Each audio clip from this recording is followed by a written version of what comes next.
Anem a xerrar d'educació, perquè xerrant d'un problema que s'han trobat aquest curs diverses escoles i instituts. No hi ha professors de determinades matèries, com per exemple matemàtiques, català o informàtica. El problema és que falten professionals per substituir els que estan de baixa. Heromut és un bon grup de professors i també representants sindicals. Quina és la situació? Així és, Jaume, i sembla que és una situació que ja ha anat passant durant aquest curs, però que ara, de fet, per exemple, en Joan Pau, que és professor de matemàtiques d'un institut de Llucmajor. Joan Pau, vos hi heu trobat fa tot just aquests dies. Què ha passat? Sí, bàsicament és que han tingut un professor de baixa per paternitat i que ens hem trobat sense ningú que ho pogués suplir perquè no arribava una persona substituta. Llavors, en aquests casos, en el departament, en la resta de professors, mirant de fer quadrats l'horari de guàrdia que tenim, o si hi ha algun professor que faci formació professional bàsica i que ara té unes hores buides perquè els seus alumnes ja són a fer pràctiques, agafa els grups que aquest altre professor que està de baixa de lliure a fi que aquests alumnes no perdin classe, no perdin el fil del curs i puguin seguir per endavant. Clar, un fet que al cap i la fi perjudica també als alumnes i sobretot més greument en aquells que per ventura després s'han de graduar, bé siguin els de quart d'ESO o ja els de segon de batxillerat, que han de passar a selectivitat. Vosaltres vos heu intentat organitzar d'aquesta manera, però clar, és una situació que diu que vos hi trobau, no sé si concretament en matemàtiques. Sí, a matemàtiques ens hi trobam a lo millor més sovint que altres especialitats, perquè d'aquestes especialitats on falta gent a les borses, i les borses de substitució d'interins estan buides, perquè no hi ha més gent que s'hi hagi apuntat, i llavors, clar, fins que no surt qualcú que per un procediment d'urgència pugui venir a fer la substitució, clar, el curs segueix i els alumnes no poden perdre classe, no poden perdre fil. Sobretot el que tu dius, un segon de batxillerat, potser un quart d'ESO, que els alumnes titulen, o que han d'anar a una selectivitat, o que han d'anar a fer un grau superior i necessiten nota. Clar, és una situació molt incerta per ells, que afegeix nervis, afegeix malestar, i els instituts, clar, mirant de molar-ho un poc com poden. Clar, hi ha certs recursos, hi ha la mesura aquesta de les hores extres, però no deixa de ser desvestir un sant per vestir-ne un altre. Si tu tenies unes hores que eren per anar a fer suport a un grup de primer d'ESO o de segon d'ESO i en lloc d'anar a fer aquest suport vas a fer la classe del professor que falta perquè està de baixa, aquí el suport queda coix.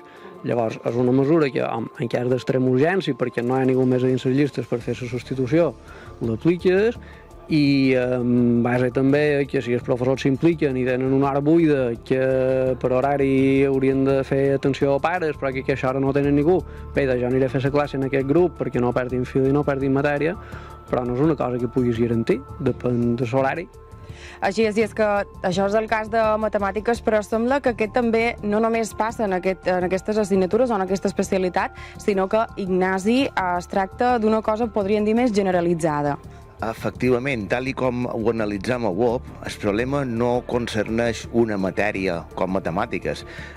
N'afecta d'altres, informàtica, català, i cada vegada n'afectarà més perquè la clau no és una especialitat, sinó la degradació constant de la funció docent. Hi ha 3 vectors que ens agradaria que l'administració revisés.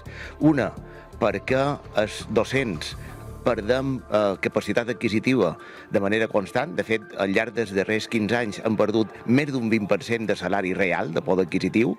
En segon lloc, perquè els docents cada vegada tenen manco capacitat de participació en el procés de presa de decisions, és a dir, se'ls considera cada cop menys capaços de dissenyar una classe i d'avaluar en autoritat, i cada vegada són considerats més com a simples executors d'un disseny de classe i d'avaluació que plou des de dalt.